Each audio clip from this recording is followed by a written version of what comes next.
Good afternoon all of students. Chapter number 12 atoms. This chapter में हम ये discussion करने वाले हैं किस तरीके से एटम्स का स्ट्रक्चर रहता है, उससे रिलेटेड जो मॉडल्स अभी तक हमारे बीच आए हैं। फर्स्ट हम बात करते हैं थॉमसन मॉडल की, एंड सेकंड हम बात करते हैं Rutherford atomic models, and third हम बात करते हैं बोर एटॉमिक मॉडल्स।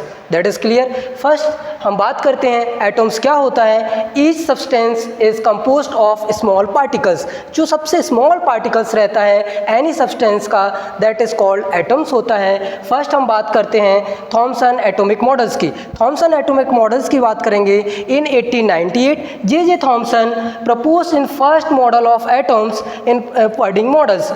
जो आपका थॉमसन्स मॉडल था वो पडिंग मॉडल्स पर बेस्ड था। फर्स्ट हम इसमें बात करते हैं स्फीयर की। तो एक स्फीयर क्या रहता है, जो स्फीयर के आउटर मोस्ट सेल पर जो रहता है वो आपका पॉजिटिव चार्ज के फॉर्म पर आपका प्रेजेंट रहता है एंड नेगेटिव चार्ज के फॉर्म पर प्रेजेंट रहता है। नेक्स्ट हम बात करते हैं इस मॉडल्स के आगे, ये आपका यूनिफॉर्म जो चार्ज रहता है वो ऑल आपके स्फीयर स्ट्रक्चर्स जो सर्किल रहता है उस पर डिस्ट्रीब्यूटेड रहता है। सेकेंड हम बात करते हैं सक्सेस ऑफ दिस मॉडल्स। ये मॉडल किस चीज़ पर सक्सेस है, तो इसने फर्स्ट आपके जो डिफाइन किया है photo electric effect. Photo electric effect क्या होता है? फोटो इलेक्ट्रिक इफेक्ट होता है इलेक्ट्रॉन्स का इमिशन होना या इलेक्ट्रॉन का इमिटेड होना।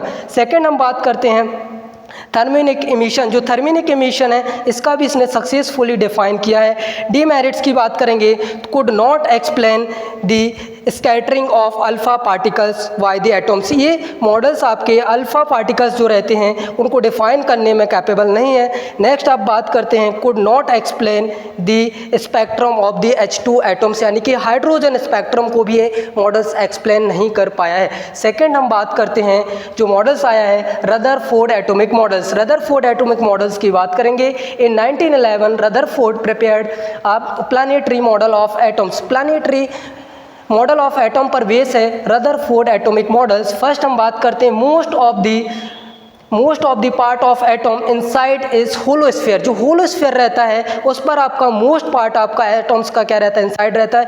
The entire positive charge of the atoms is concentrate at its centre. जो मोस्ट आपका पॉजिटिवली चार्ज रहता है वो सेंटर पर रहता है। एंड नेक्स्ट हम बात करते हैं इसके ड्रॉबैक्स की। तो ड्रॉबैक्स की बात करेंगे तो does not explain the stability of atoms. ये जो मॉडल्स है ये एटम्स की स्टेबिलिटी को डिफाइन करने में कैपेबल नहीं है। नेक्स्ट हम बात करते हैं does not explain the atomic spectrum. यह मॉडल भी एटॉमिक स्पेक्ट्रम को डिफाइन करने में कैपेबल नहीं है। Next and most important model आता है बोर मॉडल। बोर मॉडल जो है आपके 1913 साइंटिस्ट नील्स बोर ने, ये जो मॉडल्स किसने आपको दिया था, ये मॉडल्स दिया था आपके नील्स बोर ने।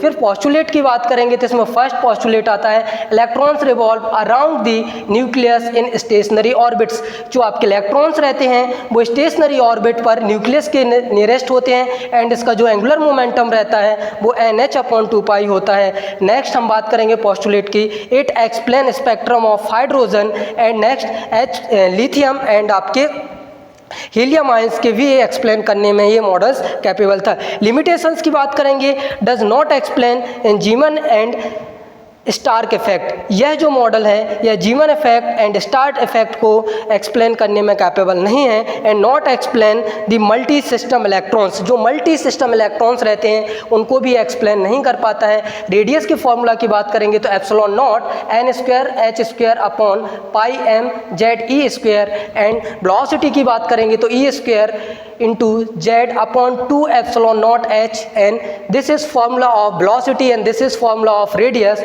and energy. Okay, thank you all of students.